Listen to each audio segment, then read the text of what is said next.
I'm Julia McEdward. And I'm Robert Machado, and you are watching Mission 360. Mission 360 comes to you from the office of Adventist Mission at the Seventh-day Adventist Church World Headquarters. Every week we focus on mission stories and challenges all around us. Have you ever wondered when a town or village becomes a city? Maybe I'll have to Google that or Bing it. Is that what you call it? Bing it? Whatever. You may have heard the Adventist Church is focusing on mission to the cities. Cities are filled with people from every walk of life. The rich, the poor, and even more challenging, people from many countries and cultures. But there is one group of people who Christians are struggling to reach, the secular and postmodern.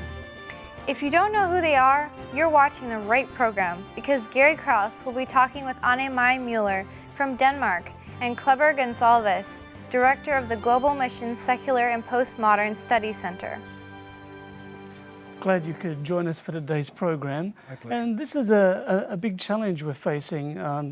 The Bible talks about people who are rich and increased with goods and feel as if they have need of nothing. Kleber, from your experience, what should we be thinking about in ministry to these people?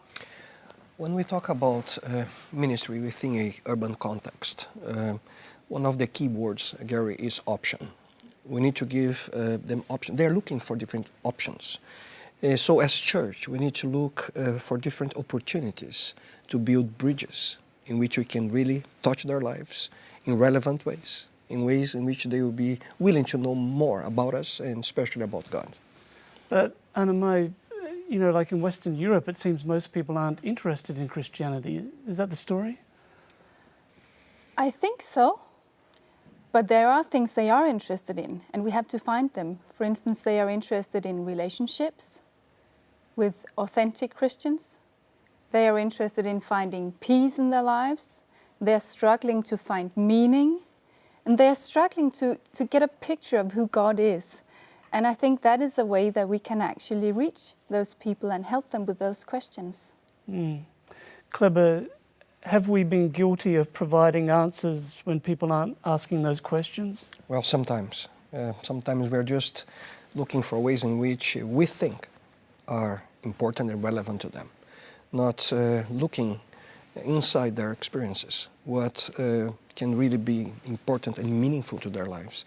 As Anne-Mai had just mentioned, every single point she mentioned involves relationships.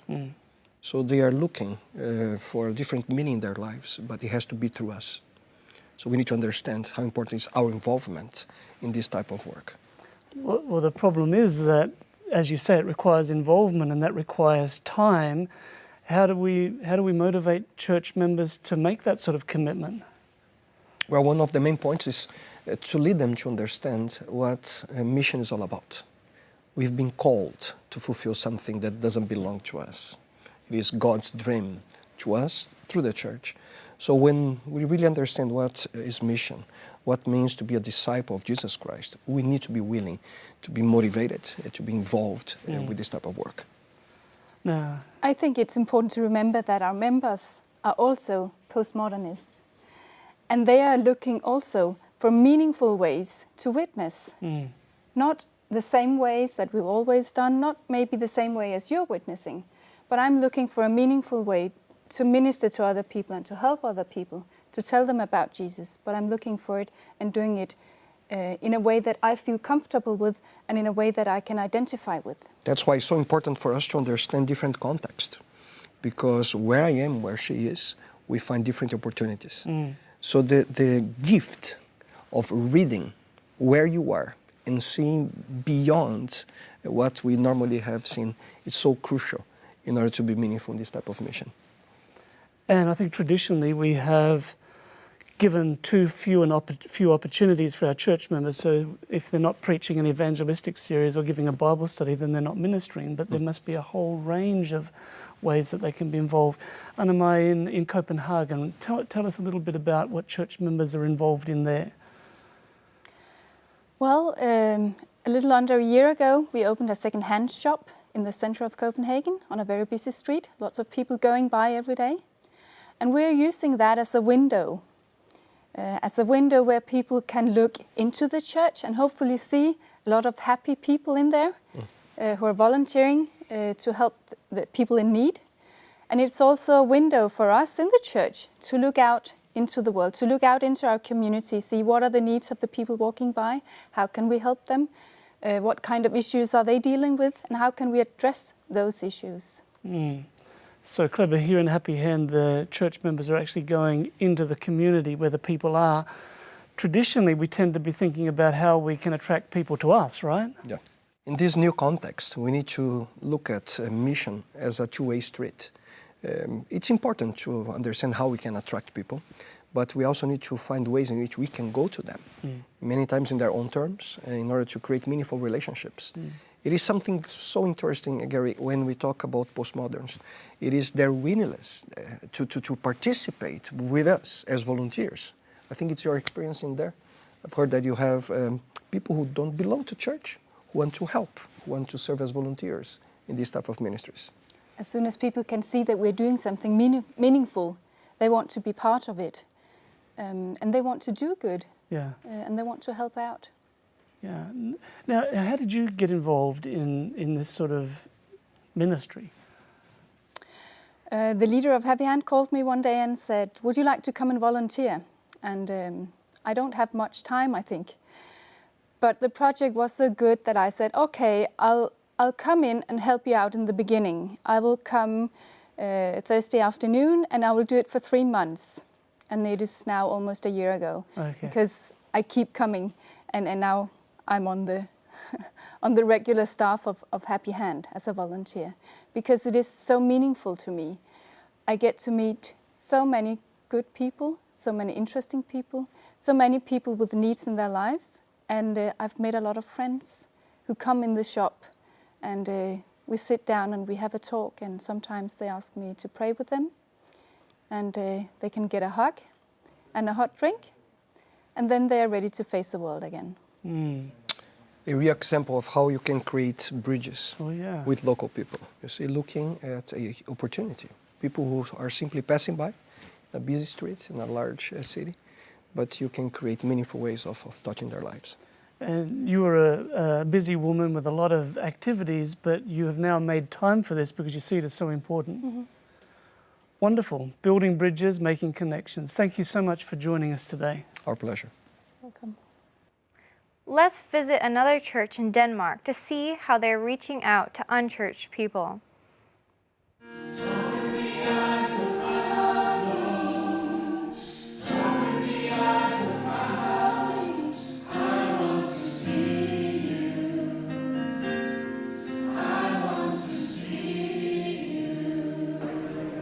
The very first time I was here, I felt that sensation of God being present.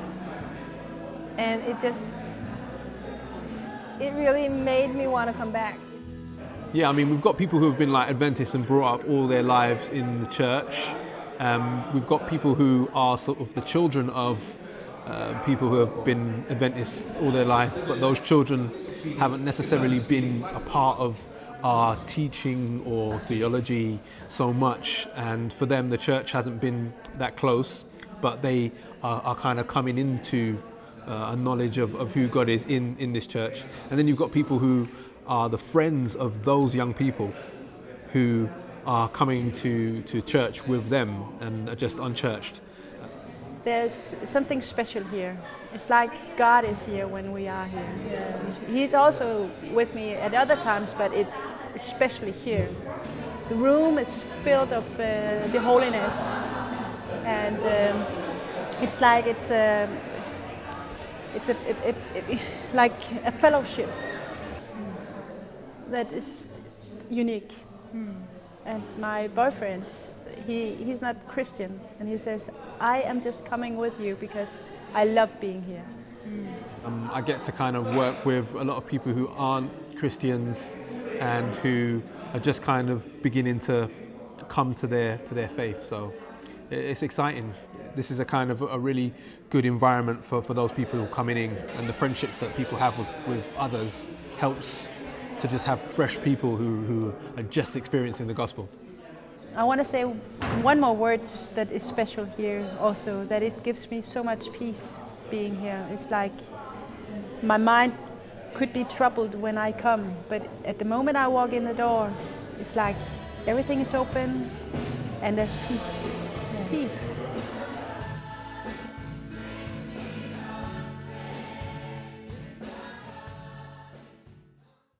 Stay tuned, and we'll be right back after this break.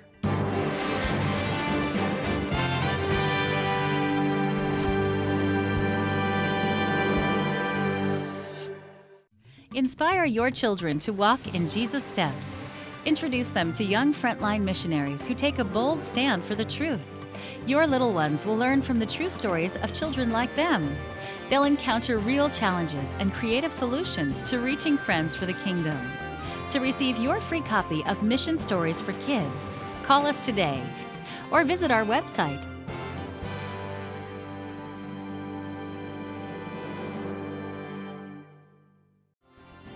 Welcome back to Mission 360.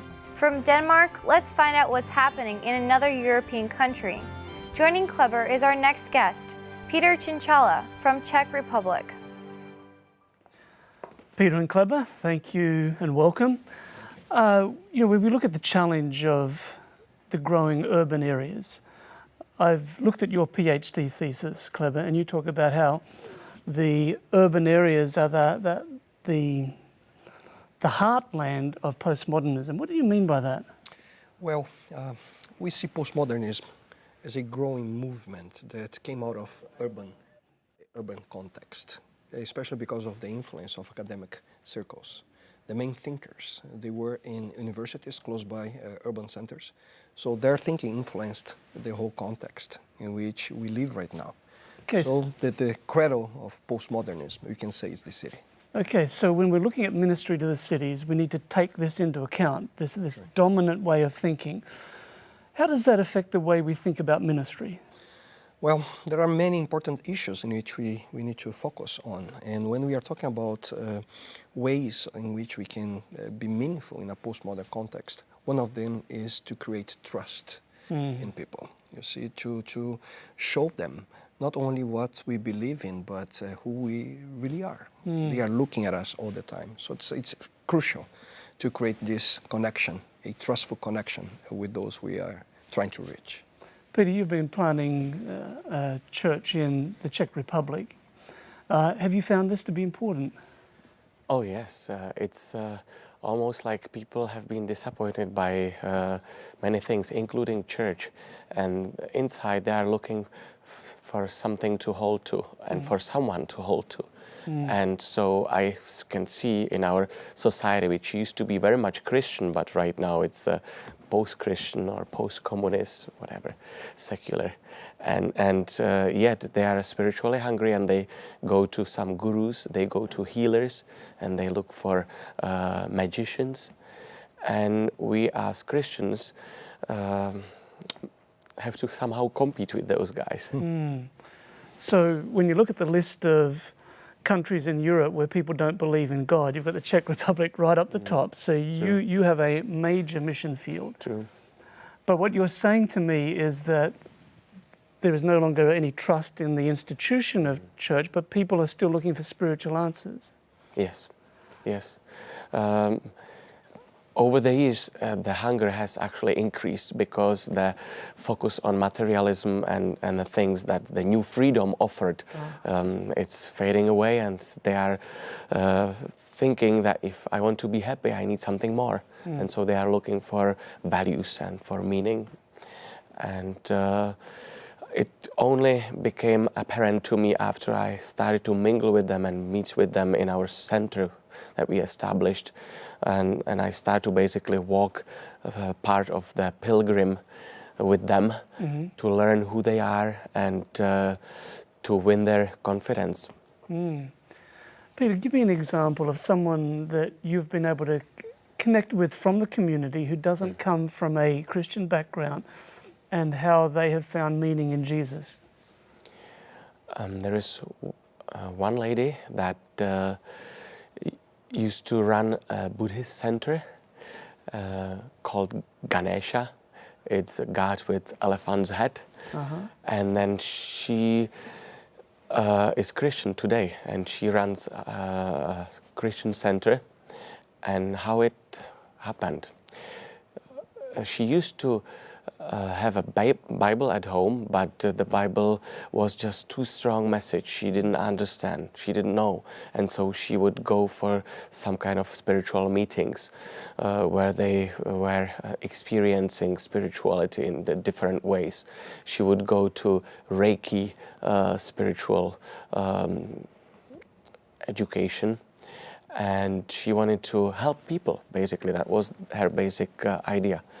And over the years, she somehow was still hungry. She needed something more, until she met some friends who invited her into a healthy lifestyle center. And through that, she embraced Christianity. And at that time, actually, she was introduced to me, and we started to talk and then study Bible. And it was answer for her at that time. And it changed her life. You see, Gary, Peter has mentioned this hunger. We really can find in postmodern context this willingness to experience something that the normal life, the society is not giving to people. So they are open to have these transcendent experiences, but not looking at the Bible or to God the way we understand or we believe. But there is this open door. We need to look for opportunities to use this way of reaching them in this hunger for a spiritual experience. So if they're skeptical and they are separate from the institution of the church, how do we introduce them to meaningful spirituality? I mean, because we're coming from a church context. Gary, in my own experience, everything changes when they meet Jesus Christ, when they really understand God's love and God's purpose to their lives. It's many of them, they don't see a purpose in their everyday experiences. So when they meet Jesus and when they see Jesus in us as church, things change. It's possible. But in my experience, if I may add, it is true, they are relationally open, but it takes much longer than I would expect. It took years to, as we had already a relationship, meaningful relationship. They knew I am a Christian. I was basically their pastor, taking care of their needs. And yet there was such a strong block or resistance against God and church. And so it has taken years for us to get to the point where they admit they have some kind of relationship. One lady said from our gospel choir, she said, well, my relationship is kind of unrecognized with Jesus, you know. So I told her, may I invite you to the next level, make it a secret relationship, you know, from the unrecognized to the secret relationship with Jesus. Okay, I will think about it. Peter, Kleber, thank you so much for joining us today. The growing urban areas, the growing secular and postmodern populations are a tremendous opportunity for us to share the good news of Jesus Christ. Please pray for pastors such as Kleber and Peter in their ministries. Europe isn't the only place with challenging cities. Let's visit Atlanta, Georgia in the United States and find out how one family is ministering to people in their neighborhood on the South Side.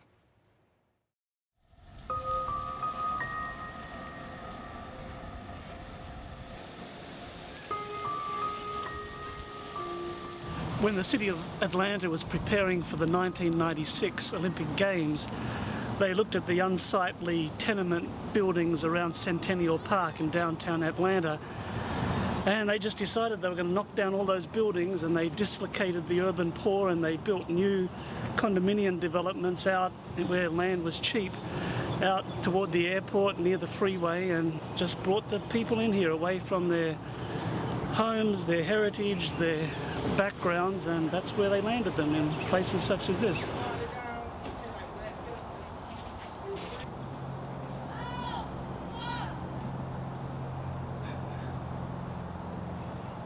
Our neighborhood, for the zip code, it has the highest child abuse rates. It has some of the highest crime rates.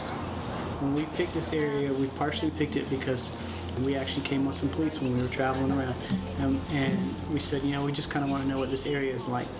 And they said, you see us here now? I said, yeah. He goes, we're the only area in the land that has a continuous police presence. We said, that's where we need to be. I tell him, if you see Rusty out, then you can come out. But other than that, he doesn't come out. And it's unfortunate because he's a boy. So he should be able to be, you know, run and tumble and jump and whatever at any given moment. But because where we are, he can't do that. Yeah. So it's a gated community, but you're still... Don't let the gates fool you. It's Sabbath morning and we're in an apartment complex in the suburbs of Atlanta where a young Seventh-day Adventist family are following the example of Jesus, and they're following his incarnational ministry. They're living among the people. They're, to use their phrase, hanging out with the people and ministering to them, showing Jesus' love and becoming part of the community and building bridges, building friendships and making an impact. Now, we moved into an apartment that from the outside, everything looks good. If I was a missionary and I went overseas, people would applaud me left and right. That's great. You can put your life in untold danger over there all you want. You can sit at home and never leave the church and put yourself in mortal danger, and people are good with that.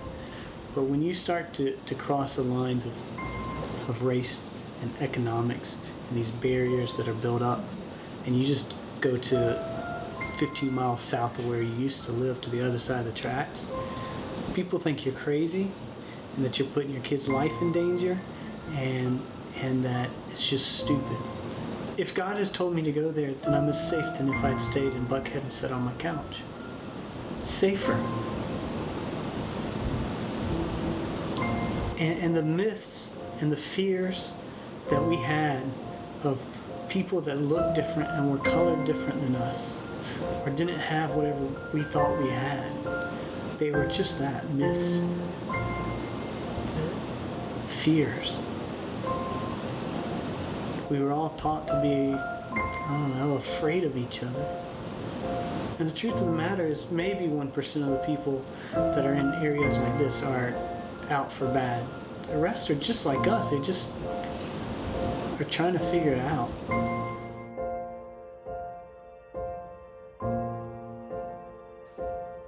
As an act of faith, Rustin and his wife Stacy, along with their 3 children, left their comfortable home in a fashionable Atlanta neighborhood, and they moved into this community to put Christ's method of outreach into practice. Recently, they received a small appropriation from Global Mission to help them expand their ministry. Thank you for your continuing support of Global Mission and your weekly support of World Budget and mission offerings.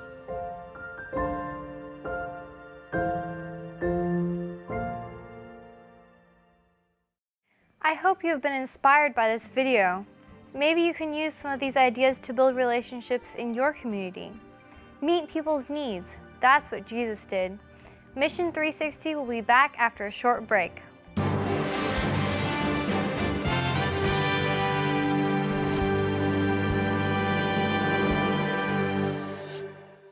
Inspire your children to walk in Jesus' steps. Introduce them to young frontline missionaries who take a bold stand for the truth. Your little ones will learn from the true stories of children like them. They'll encounter real challenges and creative solutions to reaching friends for the kingdom. To receive your free copy of Mission Stories for Kids, call us today or visit our website.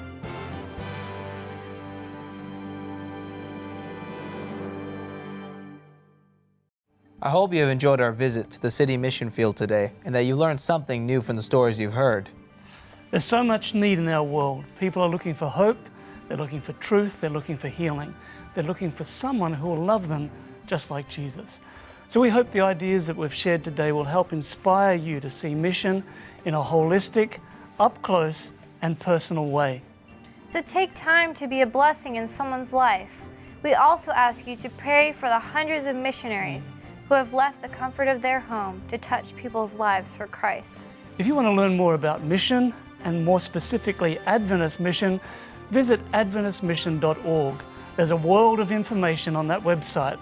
So thanks so much for spending your time with us on Mission 360. We'll be back next week.